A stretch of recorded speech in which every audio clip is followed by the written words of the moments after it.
Bonjour à tous, bienvenue dans Coaching d'un héros numéro 25, la rubrique qui révèle ton héros intérieur et qui te permet de changer le monde.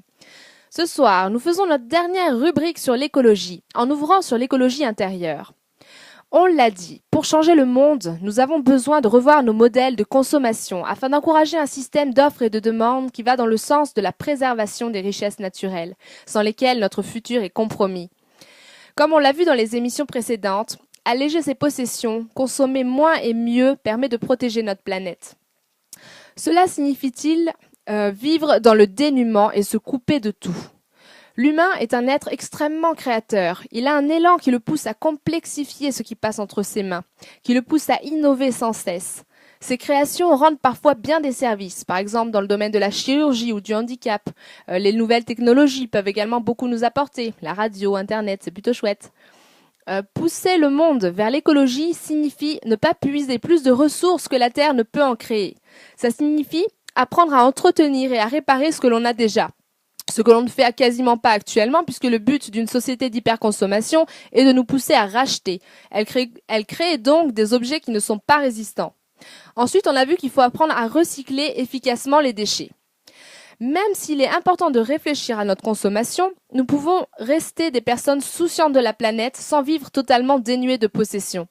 Les objets font également partie du jeu de la vie. Ils peuvent venir enrichir notre quotidien.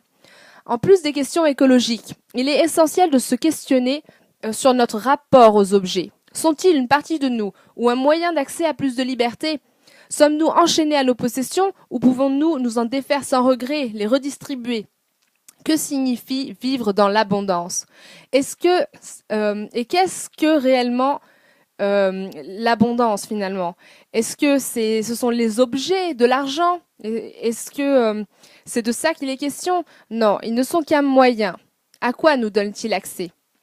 Si la richesse extérieure nous permet d'amener plus d'amour autour de nous, d'entraide et de partage, elle peut être un moyen merveilleux et il n'y a pas de mal à la rechercher. Le problème est si la richesse matérielle est notre but principal, s'il vient nourrir nos peurs, angoisse de ne pas être aimé, crainte du manque ou du vide et besoin d'accumuler. On peut trouver des personnes très riches extérieurement mais aussi très tristes. L'abondance est-elle dans les objets eux-mêmes ou dans l'ouverture que les objets nous permettent sur le monde ? L'amour naît à l'intérieur de chacun de nous. Nous en sommes la source première et aucun objet ne peut le faire naître à notre place. Seul un autre être humain qui est dans l'amour peut nous pousser à réveiller l'amour en nous. Si une personne remplie d'amour de soi et des autres donne moins d'importance au matériel dans sa vie, c'est pas parce qu'elle se force ou se prive, c'est simplement qu'elle a trouvé l'abondance au cœur d'elle-même. Elle y a trouvé une richesse encore plus grande, illimitée. Elle peut alors redistribuer bien plus, puisqu'elle n'est pas limitée par la quantité disponible. Elle peut amener la joie, l'imagination, la sérénité. Elle peut partager ses connaissances, ses expériences. Elle peut soutenir un esprit triste ou en difficulté. Elle peut stimuler, encourager, vivifier. Notre monde manque d'amour, de sourire, de joie, de tolérance et de bienveillance entre les êtres humains. Finalement, notre monde manque de richesse intérieure et essaye de compenser ça par la richesse extérieure, entraînant toutes les dérives écologiques actuelles. Nous pouvons inverser la balance. Ce qui est merveilleux, c'est que c'est extrêmement facile et que ça commence par chacun d'entre vous, maintenant. Sauver la planète, ça commence par un sourire, par votre sourire. Merci de m'avoir écouté et à la semaine prochaine dans Enquête spirituelle.